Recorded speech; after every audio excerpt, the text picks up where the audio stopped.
Sir 26 নম্বর ম্যাথটায় কি বলছে, বলছে 100 কেজি ভরের একটা লোহা। স্যার এই যে এখানে ধরো একটা লোহা ছিল, সেটা কূপের মধ্যে ছেড়ে দেওয়ার 4 সেকেন্ড পর পানিতে পড়ছে। স্যার 4 সেকেন্ড পর এটা কই পড়ছে?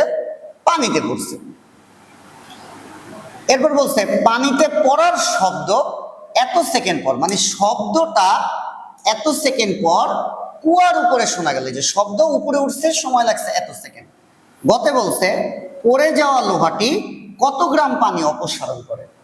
পড়ে যাওয়া লোহাটি কতটুকু পানি সরাই ফেলবে। তাইলে তাইলে জানতে চাইছি, আমি বক্স করছি, দেখো জানতে চাইছি কি স্যার, এই যে কত গ্রাম পানি, জানতে চাইছি কি কত গ্রাম পানি, জানতে চাইছি কি পানির ভর, অর্থাৎ অপসারিত পানির ভর, জানতে চাইছি কি অপসারিত পানির ভর। তাহলে sir rho is equal to M by V, জানতে চাইছে অপসারিত পানির ভর, তাহলে এম ইজ ইকুয়াল টু হইতেছে স্যার রো ভি। পানির ভর এম দ্বারা প্রকাশ করে। এখন জানতে চাইছে অপসারিত পানির ভর, মানে কতটুকু পানি সরাই ফেলছে। একটা বালতিতে ধরো পানি দ্বারা পুরো ভর্তি আছে, তুমি যদি একটা লোহার টুকরা ছেড়ে দাও, তুমি যদি একটা লোহার টুকরা ছেড়ে দাও, তাহলে কিছু পরিমাণের পানি কিন্তু স্যার বাহিরে পড়বে। তুমি চিন্তা করো, একটা বালতি পুরাটা পানি দ্বারা ভর্তি, ওইটার মধ্যে একটা লোহার টুকরা ছেড়ে দিছো, তাহলে কিছু পরিমাণের পানি বাইরে পড়বে। এটাকেই বলে অপসারিত পানি। আর সেই পানির ভর বের করতেছি, rho is equal to M by V. Rho হইতেছে ঘনত্ব, এম হইতেছে ভর, ভি হইতেছে আয়তন। তাহলে এম সমান সমান কি রো ইন্টু ভি। তাহলে ভর যেহেতু পানির, তাহলে ঘনত্ব হবে পানির। পানির ঘনত্ব হইতেছে স্যার 1000।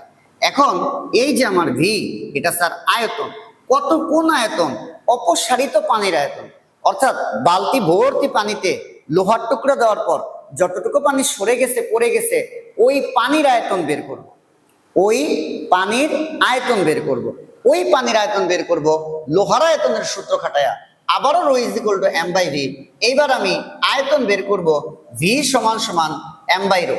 স্যার ভালো করে খেয়াল করো, আমি আয়তন বের করতে চাইতেছি লোহার, তাহলে ভরটাও বসাবো লোহার, ঘনত্বটাও বসাবো লোহার। পানি লোহার আয়তন বের করতেছি, তাহলে ভরটাও লোহার, লোহার ভর কত? 100 কেজি ভরের লোহা। তাহলে যে এম এর মান হইতেছে স্যার 100 কেজি। স্যার ঘনত্ব লোহার, লোহার ঘনত্ব কত? 7800। তাহলে কিন্তু একটা আয়তন চলে আসে, তাহলে কিন্তু একটা আয়তন চলে আসে। 100 ডিভাইডেড বাই 7800, এই যে এটা আসে কত স্যার? 0.0128। এখন একটা জিনিস চিন্তা করো, আমি লোহার আয়তন বের করছি এত মিটার কিউব, এটা লোহার আয়তন বের করছি এত মিটার কিউব। লোহার আয়তন ধরো এই ক্যালকুলেটরটা, এই ক্যালকুলেটরটা ধরো এটা লোহা, এই লোহাটার আয়তন যা, বালতি ভর্তি পানিতে আমি যদি এটা ছেড়ে দিই, তাহলে কিছু পানি বাইরে পড়বে, কিছু পানি বাহিরে পড়বে। যে পানিটা বাইরে পড়বে ওই পানির আয়তন আর এই লোহার আয়তনটা সমান হবে। এইটার ভর আর ওই যে যতটুকু পানি সরে গেছে তার ভর কিন্তু সমান হবে না। কিন্তু স্যার এই যে জায়গাটা, এই যে লোহার উপাদানটা ধরো, এটার টোটাল যে আয়তনটা, ওই এইটারে যদি আমি বালতি ভর্তি পানিতে ছেড়ে দিই, তাহলে যতটুকু পানি বাইরে পড়বে ওই পানির আয়তনটা সমান হবে। লোহার আয়তন যত, অপসারিত পানির আয়তনটাও তত। লোহার আয়তন যদি হয় 1 মিটার কিউব, অপসারিত পানির আয়তনও হবে 1 মিটার কিউব। তাহলে এখানে লোহার আয়তন যত, এটাই অপসারিত পানির আয়তন। তাহলে অপসারিত পানির আয়তন কত স্যার? 0.0128। তাহলে যে ভর আসে স্যার 12.8 কেজি। গতে বলছে কূপের মুখে 20 ডিগ্রি সেলসিয়াস গলনাঙ্কের কোনো বস্তু রেখে দিলে সেটি গলবে কিনা। তো আমরা পরিবেশের তাপমাত্রাটা বের করতে চাইতেছি। পরিবেশের তাপমাত্রা, এই যে এই জায়গাটায় যে বস্তুটা আছে, এই কূপের এলাকায়, এটা একটা কূপের মতো, এখানে পানি আছে, এখানে বায়ু আছে, এই বাতাসের তাপমাত্রা কত এটা আমরা বের করি। তাপমাত্রা বের করে দেখি যদি 20 ডিগ্রি সেলসিয়াসের বেশি হয়েছে, এই কূপের মুখে 20 ডিগ্রি সেলসিয়াস তাপমাত্রা গলনাঙ্কের কোনো বস্তু, এই বস্তুর গলনাঙ্ক 20 ডিগ্রি, মানে 20 ডিগ্রি সেলসিয়াস তাপমাত্রায় বা তার বেশি তাপমাত্রায় এই বস্তুটা গলে যাবে। তাহলে আমি পরিবেশের তাপমাত্রা বের করতে চাইতেছি, আমি পরিবেশের তাপমাত্রা বের করব। সেটা যদি 20 ডিগ্রি সেলসিয়াসের বেশি হয়, তাহলে আমরা বলবো এই বস্তু গলে যাবে। আর যদি 20°C কম হয় তাহলে আমরা বলবো এই বস্তুটা গলবে না। ধরো কথার কথা একটা বস্তু, এটার গলনাঙ্ক 20°C, তাহলে আমি যে রুমের মধ্যে ক্লাস নিতেছি এই রুমের তাপমাত্রা ধরো 10°C, তাহলে তো এই বস্তুটা গলবে না। কথার কথা এই রুমের তাপমাত্রা হয়ে গেছে 25°C, রুমের তাপমাত্রা 25°C, আর এই ক্যালকুলেটরের তাপমাত্রা 20°C। তাহলে অবশ্যই রুমের তাপমাত্রা যেহেতু 25°, এই ক্যালকুলেটরটা গলে যাবে। তাহলে আমরা পরিবেশের তাপমাত্রা বের করব। পরিবেশের তাপমাত্রা বের করার সূত্র কি? V2/V1 √ T2/T1। তাহলে স্যার T1 এর মান আমরা বসাই 273, V1 এর মান আমরা বসাই 330। স্যার আমরা পরিবেশের তাপমাত্রা বের করতে গেলে আমার অবশ্যই V2 লাগবে, বেগ লাগবে। কোন বেগ? শব্দের বেগ। কোন বেগ? শব্দের বেগ। এখন শব্দ, এই যে শব্দ, এইখানে একটা লোহার বল ছেড়ে দিছিল স্যার, মনে আছে? এখানে এই যে এখানে ধরো একটা লোহার বল, এই লোহার বলটা ধরো একটা লোহা ছেড়ে দিছে, ছেড়ে দিলে স্যার এটা মাটিতে এসে পড়বে না, এই যে সরি মাটি না, পানির উপরে এসে পড়বে। কূপের মুখে এতটুকু কিন্তু পানি, এতটুকু বায়ু ছিল, তাহলে আইসা যে পড়লো ঠাস করে, যে পানির উপর যখন বাড়ি খাবে তখন একটা শব্দ হবে। এই শব্দটা কিন্তু স্যার কি হয়েছে? লোহার উপাদানটা যখন পানির মধ্যে এসে পড়ছে, পানির স্তরে বাড়ি দিছে, তখন এইখানে উৎপন্ন হয়েছে একটা শব্দ। সেই শব্দটা কিন্তু উপরের দিকে উঠছে স্যার, সেই শব্দটা কিন্তু কি হয়েছে? এই যে উপরের দিকে উঠছে। তাহলে শব্দটা হয়েছে এইখানে, সেই শব্দ উঠছে উপরে, এটা কিন্তু প্রতিধ্বনি না যে 2D বসাবো। এখানে শব্দ শুধু উঠছে, শুধু উঠছে। তাহলে আমরা শব্দের জন্য বসাবো D = VT। আমরা এইখান থেকে হইতেছে স্যার বেগ বের করব D/T। তাহলে আমরা যে D, আমার এই দূরত্বটা লাগবে, এই দূরত্বটা বের করা যায় না প্রশ্ন। এই দূরত্বটা আমরা বের করব ফার্স্ট লাইনে থেকে। 100 কেজি ভরের লোহা একটা কূপের মুখে ছেড়ে দেওয়ার 4 সেকেন্ড পর পানিতে পড়ছে। তাহলে একটা লোহা যখন আমি ছাড়ছি, এটা যখন নিচের দিকে নামছে, এই নিচের দিকে নামছে কয় সেকেন্ড পর? 4 সেকেন্ড। লোহার নামতে সময় লাগছে 4 সেকেন্ড। তাহলে লোহা 4 সেকেন্ডে লোহা কর্তৃক অতিক্রান্ত দূরত্ব বের করি H = UT + ½ GT²। গতি অধ্যায়ের পরন্ত বস্তুর সূত্রগুলা খাটায়া বের করব। তাহলে স্যার 4 সেকেন্ডে লোহা কর্তৃক অতিক্রান্ত দূরত্ব, এই যে লোহা কর্তৃক অতিক্রান্ত দূরত্ব, আদিবেগ 0। এখান থেকে যে লোহার টুকরা ছেড়ে দিছে তার আদিবেগ কত স্যার? 0। তার আদিবেগ হইতেছে 0 ইন্টু T4 + ½ ইন্টু G এর মান 9.8 ইন্টু T এর মান 4²। তো স্যার এখান থেকে একটা H এর মান বের হয়।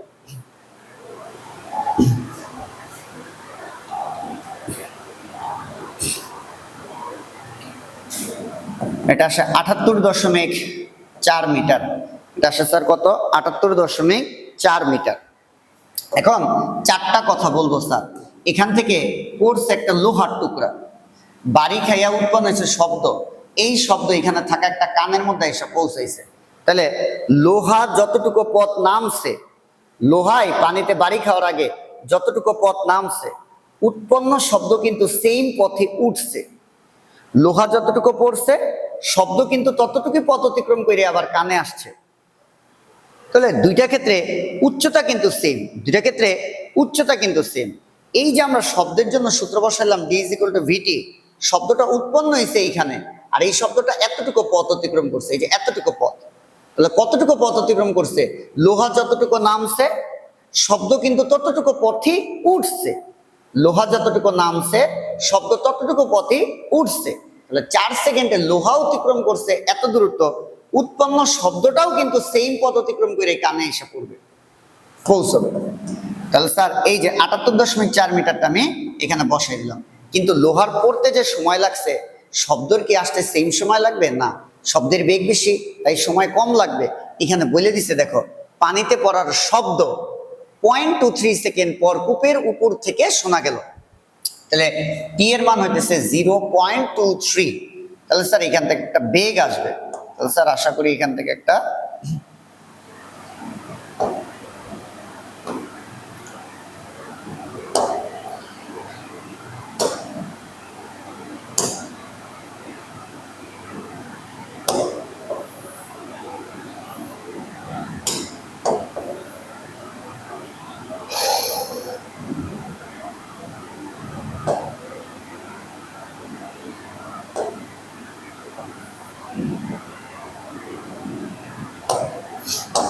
তাহলে স্যার বেগটা কত আসে দেখি, 78.4 ডিভাইডেড বাই 0.23, এটা আসে স্যার 340.87 মিটার পার সেকেন্ড। তাহলে 340.87 ডিভাইডেড বাই 330 স্কোয়ার ইন্টু 273, এটা আসে স্যার 200 কেলভিন, 201 কেলভিন। তো 201 থেকে আমি যদি 273টা বিয়োগ করে দিই তাহলে আসবে সেলসিয়াসের মানটা। কেলভিনের মানটা থেকে 273 বিয়োগ করলে আসে সেলসিয়াসের মান। তাহলে পরিবেশের তাপমাত্রা আমি বের করলাম 18 ডিগ্রি সেলসিয়াস। পরিবেশের তাপমাত্রা আমরা বের করলাম 18 ডিগ্রি সেলসিয়াস। এই জায়গাটার তাপমাত্রা, এই বস্তুর গলনাঙ্ক 20 ডিগ্রি সেলসিয়াস। তাহলে কিন্তু এই বস্তুটা গলবে না, এই বস্তুটা গলবে না। তাহলে আমরা অঙ্কটা কিভাবে করলাম, সামারি যদি দেই ঘ নাম্বারে 4 সেকেন্ডে লোহা কর্তৃক অতিক্রান্ত দূরত্ব বের করছি, অর্থাৎ লোহা কতটুকু পথ অতিক্রম করে সেটা বের করছে। দেন এখানে উৎপন্ন হয়েছে শব্দ, শব্দ যে উপরে উঠছে, এখান থেকে আমরা বেগ বের করার চিন্তা করি d = vd। কেন 2d দিলাম না, কারণ শব্দ কিন্তু শুধু উঠছে, এখানে কান আর শব্দ উৎপন্ন হয়েছে এখানে। তাহলে দূরত্বটা কি, লোহা যতটুকু পথ নামছে শব্দ ততটুকু পথে উঠবে।